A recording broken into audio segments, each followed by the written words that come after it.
Luminism, one of the largest religions in the galaxy, is moving towards a dangerous direction. Can Empire's visit to their home change the direction of the tide, or can one person stand in the way of his plan? And on Terminus, things look bleak. Salvor has been captured, and the Anacreans seem well on their way to achieving their goal.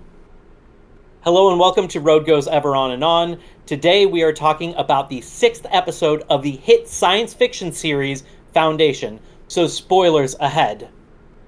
And if you want to achieve your goal of obliterating boredom, just be sure to like, subscribe, and hit the bell icon for notifications. Here's something I thought was interesting. Watching this with Dawn yesterday, we kind of got into a conversation about why science fiction is great, because this is getting into some interesting topics. Once again, it has these themes and ideas, and some science fiction can sometimes, be really heavy-handed with that. I feel like this is just kind of pointing out some things and letting you, if you want to think about it, you can, but it's not spending too much time on it.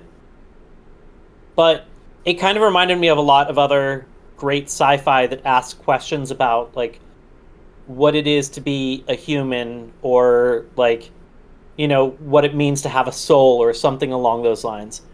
I was kind of thinking about things there are movies and shows and books where humans have gotten so advanced in their technology that they can replace more and more of their parts, to the point where eventually there's nothing physically human left. But is that person not, their consciousness is still continuing? So are they still human? Which then kind of makes the jump to, what if when you have androids that for all intents and purposes seem human? And while in this case, Demerzel does know that she is a robot, there have been other works of science fiction where the androids don't always even know if they are robots. And at that point, what's the difference? What makes you human? Why would that not be human? You can say, I don't know, they have to be able to reproduce, but some people can't reproduce. Right. I do feel like it is very philosophical in this science fiction world about I think it implies that she has a soul, even though she's not real, she's AI, she's artificial, she was created, I still think that what it's getting at, she believes in religion. She has a religion, even though she's a robot. She knows how she was created. I mean, maybe she knows how she was created, maybe not. Maybe that's another part of the AI robots that we'll find out. But it does heavily imply that she has a soul, she has beliefs, she's seeking enlightenment, just like a person in this world is. So she's looking for purpose beyond what was written in her code. And to me, that is so much of what makes humanity special. So why would she... I'm an atheist, so I would, argue that none of them do, but this is a written world, so obviously they can create their own rules. Maybe she has a soul, but even if she doesn't, for me, she is very human. She, in some ways, she is more human than, Empire can be at times. Yeah. To have this kind of although we are seeing Dawn evolving, and it... Yes. At first, it may look like it is an inferior way, because it's something not working that was working with everybody else.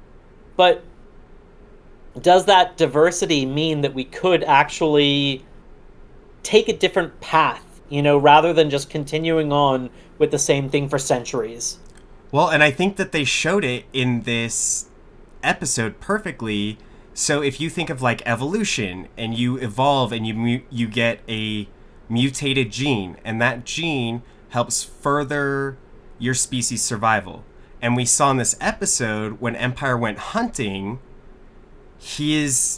Dusk, his record is only 3, and he's had the highest record of getting 3 in one hunt. and the colorblind Cleon was able to hit 6 birds in one go. So Right. maybe because he's colorblind, he's talking about, Dusk is talking about looking at the birds, and you probably won't see them. You have to look for the movement. Well, if you're seeing all these different hues of grays, or he can't even see red, he's asking, what do you see red on in other things? Maybe that's what helped him see the birds easier, and his mutation shows that it makes the Empire better overall. Also, it's possible that feeling different has helped him to want to. One, he has a secret to hide, so he's not as open to connecting with the others. And then two, maybe that makes him realize that like he is something unique, and maybe he should strike out on his own. Like that scene was interesting to me when the two of them shot birds about the same time, and Dusk is like basically saying, oh, that was lucky, but if you stick with me, I can mold you. And Dawn said that he wanted to do it on his own, so I think he wants to make his own path. So this could really be kind of a divergence from what the Empire has seen for 400 years. Yeah, has been stagnant for 400 years. See, going back to Right. the philosophy of everything, and how Sefer Halima, when she is talking about the soul and reincarnation, and like if technically Cleon's soul is a real soul, it's a soul that's stuck in that, like, it can't grow as a soul. It can't be as enlightened as Demerzel, trying to figure out life. It's stuck the way it is. It's going to be that forever. And only It's stagnant. It just gets put in the same body over and over again. So it's not experiencing new things. It's not growing from that. Right. I really liked those that kind of idea from Halima, where she said something about the goal isn't to reach enlightenment, so it's not like you keep going through this until you reach some perfect state. It's always it's infinite, and it's always a journey, which kind of brings us back to some of the themes we've talked about before, with cycles, with death and rebirth.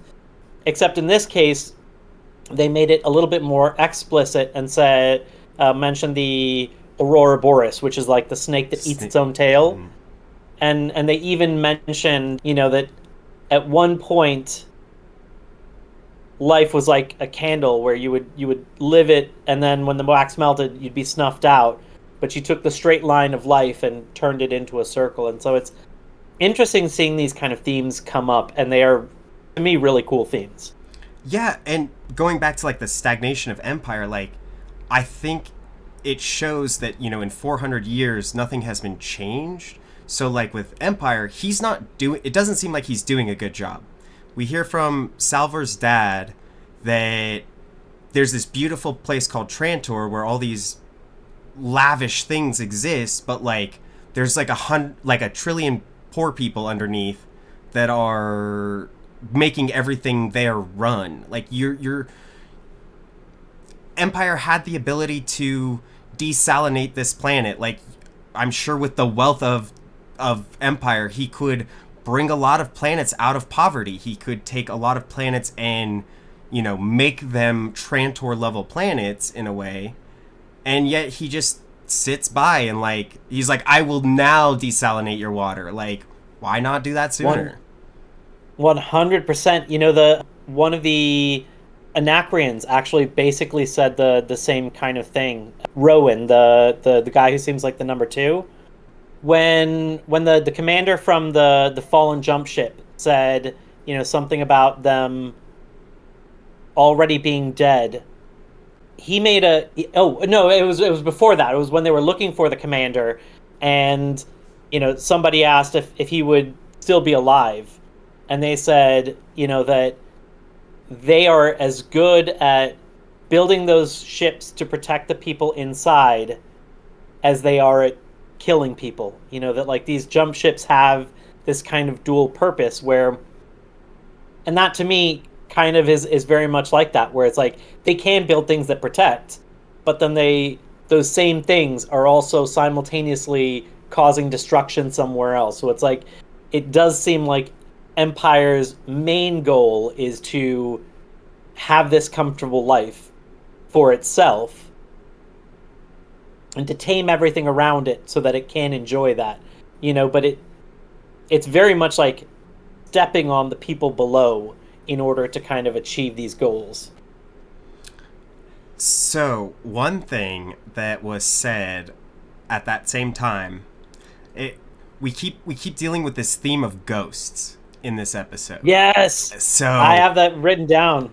So, I have a feeling that this whole ghost connection all ties into what Salvor's dad was telling her. So, he's talking about, they're a ghost army, right? Yep. They're looking for a ghost ship that doesn't exist anymore, which I'm actually thinking might be the ship that Gale's on, possibly to bring us all into one, get our main characters all to one spot. But right, her dad was telling her, he was making the fists with the wind, and she's like, oh, you can't fight the wind. What do Ghost and the wind have in common? You can't see them, they move things. To me, he's saying, don't fight the ghosts. Like, don't fight the wind. And, like, where she's at by the end of this episode with Hugo, they're on the ship.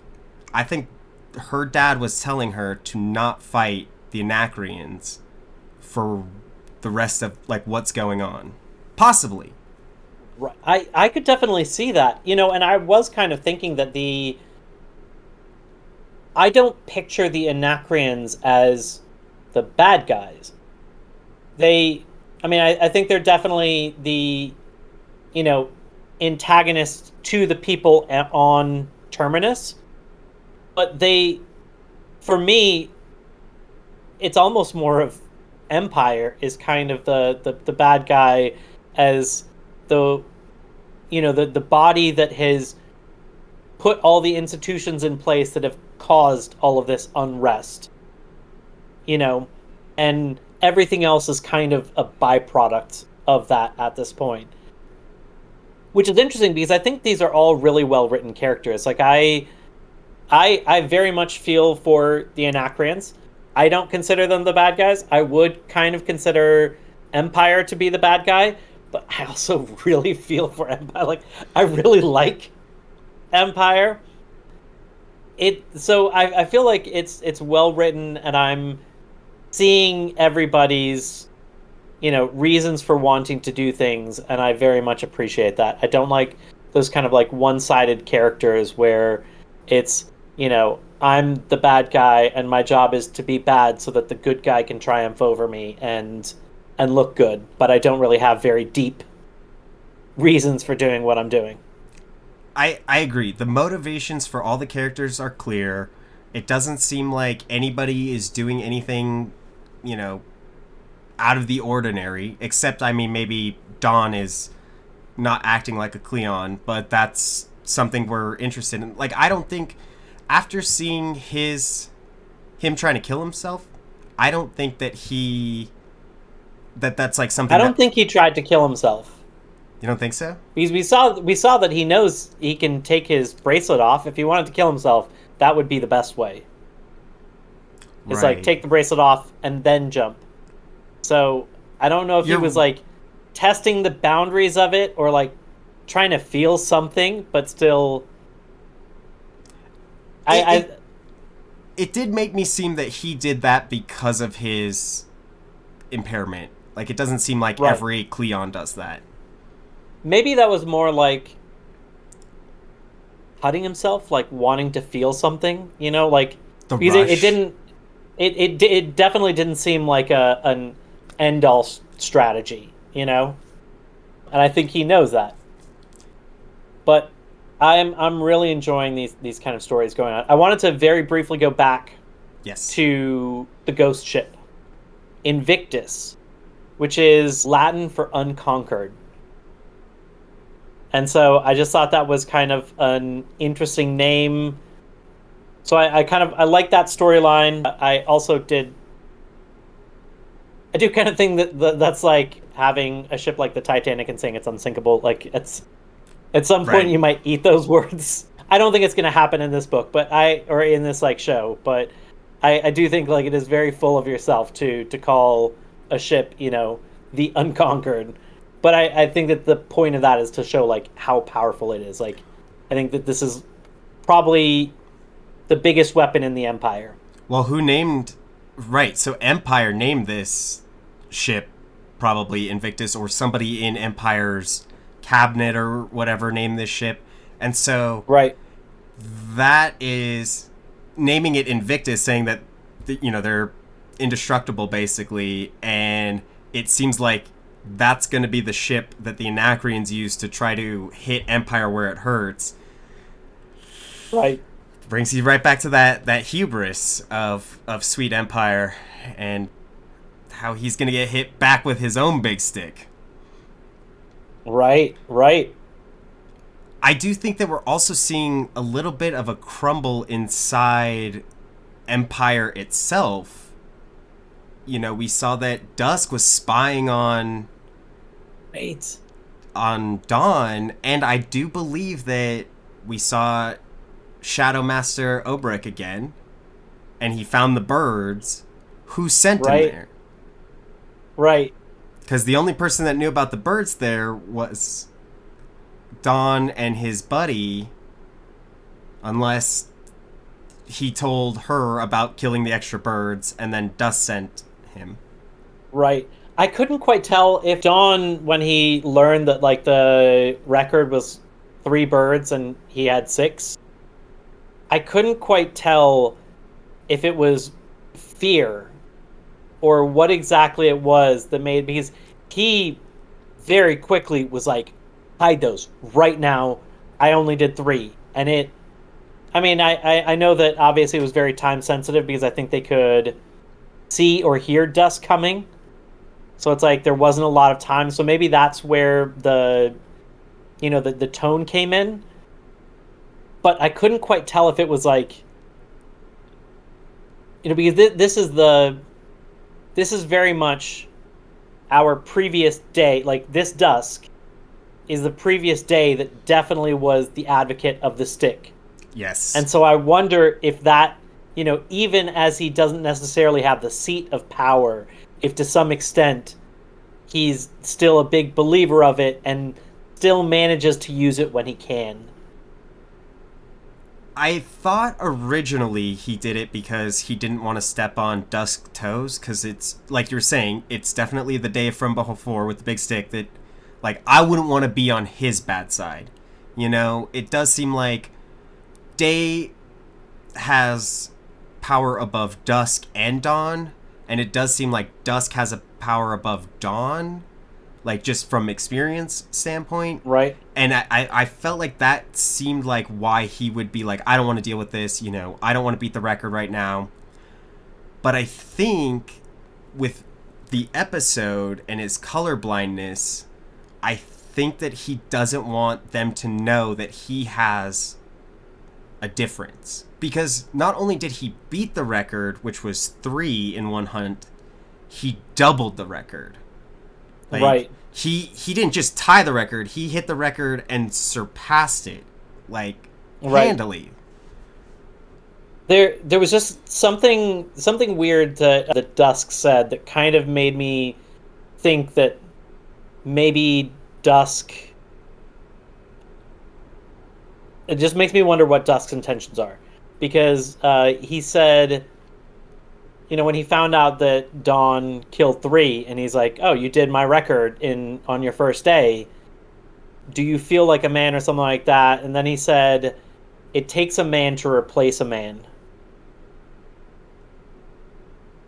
Which, we know that when they get to a certain point, that they all move one over. And I can't help but wonder, and this is based off extremely little information, so this is, more of just like a wild guess than anything else, whether or not that this Dusk that was the day with the big stick, if he's going to want to be the Dusk that will really fight going, and so he's wary of, this rising star that is coming up and keeping a close watchful eye on him. It just I got some weird vibes. Yeah, there is definitely like I do see this becoming a inner battle between the empires. Like I do see them, we already kind of saw Day and Dusk. They're kind of like button heads a little bit, Dusk was going to go off to the Maiden. Now, Day went there, so like there is a little bit of tension between them and friction that I do think is going to be part of the fall of the empire.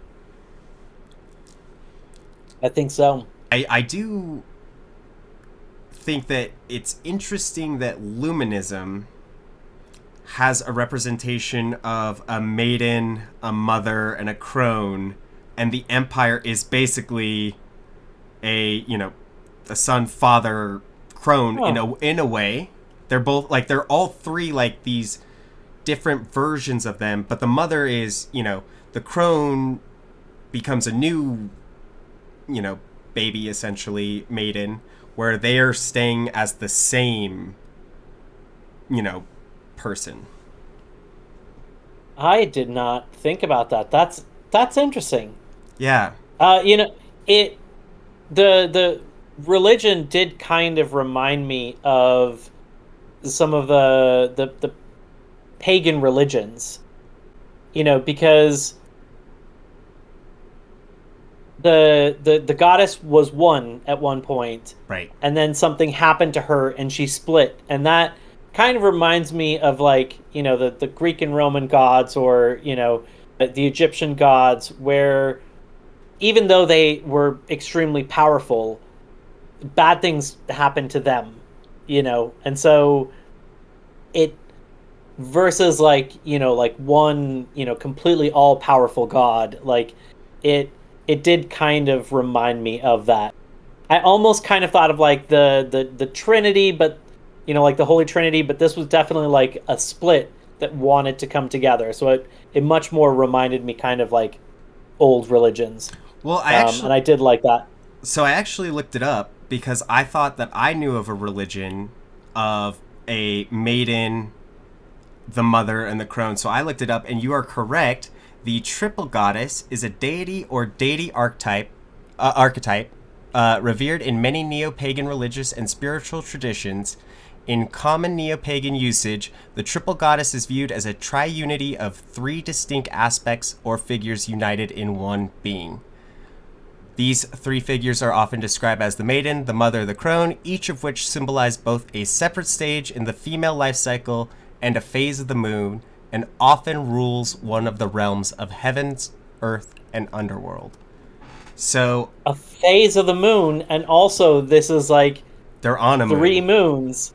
That's also, I don't know if you noticed when we were having the ceremony, there were very like Celtic symbols behind them that were very pagan-like in my opinion. Yeah. So I do feel like and Luminism has been around 3,000 years longer than the Empire.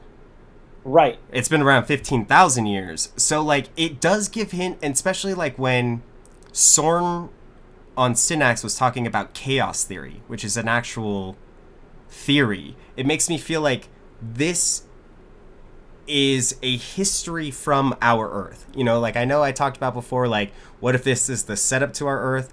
It does give us a little bit more clues that we might have came from our Earth. Right. Yeah, I'm loving those details. I didn't catch that. That's really cool. I do feel like after this episode, I really enjoyed how like all the questions that it made me like ponder and wonder about, Right. It just like of reincarnation and how a soul works, and that you're gonna be born again and you're just infinitely compounding on your past experiences and like becoming more enlightened and does Empire have a soul? Does Demerzel have a soul? She has a religion, which... Okay, that blew my mind when I found out that there's a robot that has a religion. But then, secondly, you could see when Halima was talking that Demerzel had this look of like confliction on her face.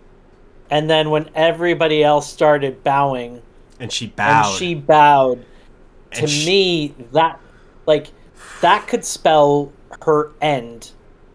And yet that is very much her journey and part of her choice, which is what makes her human-like, if not human. Gosh, it was so good. And how conflicted that she felt about Empire. And I don't know if you saw the nice little callback to the first episode. You know, first episode, she walks with this exact Cleon to go meet the Anacreons and the Thespians. And like she takes him out there, and it's like that meeting, and you know, she's like his support there, like for him to Right. be dealing with these ambassadors. And in this one, Right. he was like, she's like, "Oh, you should go. They're going to use my religion against you." And he's like, "You're coming." And so like they both go out to meet, and it just gave me the same vibe of very first episode. Oh yeah. I didn't catch that. I did think like the her patching herself up and him walking in and knowing that he was the Dawn that liked to watch her while she did that. You know, so it does seem like, I mean, I do think she has a bond with all of them, but it does seem like they might have a kind of a special bond. So I don't think that he's going to rush to punish her, even Oh though yeah. that is going to feel like she betrayed him. Right. But I did want to, completely unrelated,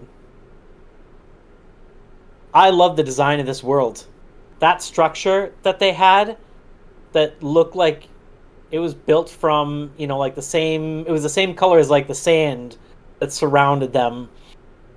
And the way it just rose out of that is they've got beautiful, beautiful world building design. Yeah, how they're in these like, when he was being welcomed by the whole party, they go into kind of like a cave, and they talk about the salt mines, and Right. all the glasses that they drink from seem like these almost stalagmite kind of, you know, crystal, you know, like rocks. Very, Right. very cool. Like no world has felt the same, which is awesome. I do think that I feel like a lot of the space elements, and I don't think this is like a copying thing. I think this is like a love letter thing. I feel like a lot of love letter to Star Wars. When they're in that ship at the end, like the Baker Hugo ship, Mm-hmm. the way that Yeah. the ceiling comes down, there's like these white padded things. It looks like the inside of the Millennium Falcon. And same with the one ship that Salvor was driving in the beginning. It's like these ships, they have little tendencies to seem like Star Wars, but I don't think it's like a ripoff. It's like I said, a love letter. Right. Isaac Asimov has been around for a long time, so I mean, he's passed, and it's possible that these books well predate Star Wars. Now, like the design could still be like a modern design, you know, from kind of base off of that. I wouldn't be surprised if writings like this influenced Star Wars, because this. Isn't there... But also I don't know, like I don't think these books are actually all that long, so I think they've been fleshed out a bunch for TV. Oh, I thought they were longer. It has that feel of both being futuristic and feeling also like it's heavily influenced by the past. You know, so it's not like it's not like Star Trek, where Right. like their ships are these perfect gleaming ships, and they can literally push a button and create any kind of food, and so hunger isn't an issue. This is it's a kind of a dirtier world where things break, and things don't always work, and some things look not like what you would think in the future. One thing I'm a big fan of is like the way that they're telling the story reminds me very much of a lot of fantasy books and science fiction books that I've enjoyed, where they separate the characters, and so and they're able to like ratchet up the tension by having us follow a few of those storylines at a time, and like completely leave some hanging for a period of time. It is wild to me that we have entire storylines of main characters, not like B and C characters, but like main characters that are out for an entire episode. You know? We didn't see Gale for an entire episode. There was an episode I don't think we saw Empire for like the whole episode. Like, Last episode was no Empire. This episode, and no Gale. and I feel like I really wanted to know what happened to Empire, but then I get this fulfilling story with, with Gale, and then she's gone. It's like I want I want to know what's going on with her, and so you still have. It's interesting, still wanting that resolution from a previous episode after you've just watched one, and that kind of reminds me, where in some of those books, like you can go 3, 4 chapters and still be missing one of the main characters. It's like, And left on like a cliffhanger whether the character died or not. Or you could do right, like Game of Thrones, where the fourth book just left out half of its characters. Like the fourth and fifth book are two groups of characters in itself happening side by side. That's right, whew, that really gets you. Speaking of, absolutely. we did get some information though in this episode with I like information. Harry and Raish, where Yes, apparently an individual can influence everything. an individual can influence everything, but they can't predict an individual. So like one person can Well, but it affect seems everything. but it seems like you can't predict the things of an individual, like their actions, but you can, like, he was messing up everything. Like, I guess you can calculate the individual's destruction of something. But I do think that this is going into like he's predicting masses, but it does feel like a chosen one kind of vibe, where Gale seemed like the chosen one and Raish was messing that up a little bit. Or Raish is the chosen one. I don't think it was necessarily. I think he needed Raish to do all of this stuff on this ship somewhere else, but because Raish loves Gale, he's not going to leave Gale. He's gonna go have a family with her on Terminus. And so what Harry was saying is like, look, we need to kill two birds with one stone. I need to be martyred, and I need you to do this other stuff, and you're not going to do it because you love Gale too much. So because he said the only way that you will leave the ship is if you can't stay on it. Oh, okay. That makes more sense, actually. So that's why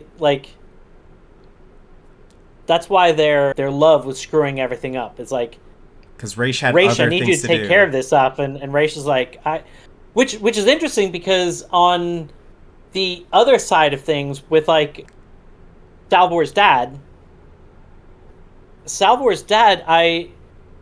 I've liked him, but I haven't necessarily understood like why they have such a strong bond.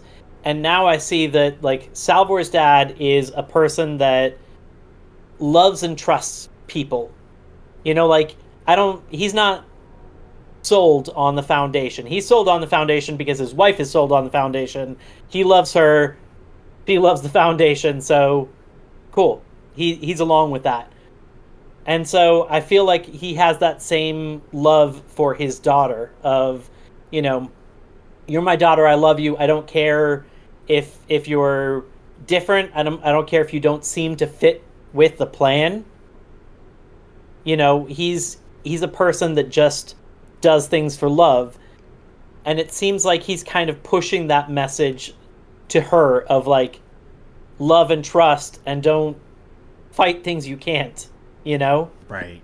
I do love him. I thought he was great. It was heartbreaking when he died. I have a crazy theory that probably has no relevance to the story. This is just a side story theory. He talks about how he was from Trantor, and they were well off because I don't know if his parents or her or Mari's parents, one of them. Right. He said your grandparents worked on the bridge, so we were well off, the Sky Bridge. Right. And right. I wonder if they were killed in the Sky Bridge accident that happened, because like a lot of people died in the Sky Bridge accident. And like that could have been another catalyst. Like if I lost my parents in the Sky Bridge, you know, like would I stay on, or would I be more likely to sign up to go to the Foundation and Terminus and all that? Right. It's a good question. I don't know. Side theory, but I don't think it's going to have any relevance to the story. But I was just curious about it. But with that, I think our journey has come to an end. Thank you so much for joining along with us. Next week, we will be doing Foundation Episode 7, so come back next week. Join along. I'm Mark. This is Sterling. Thanks.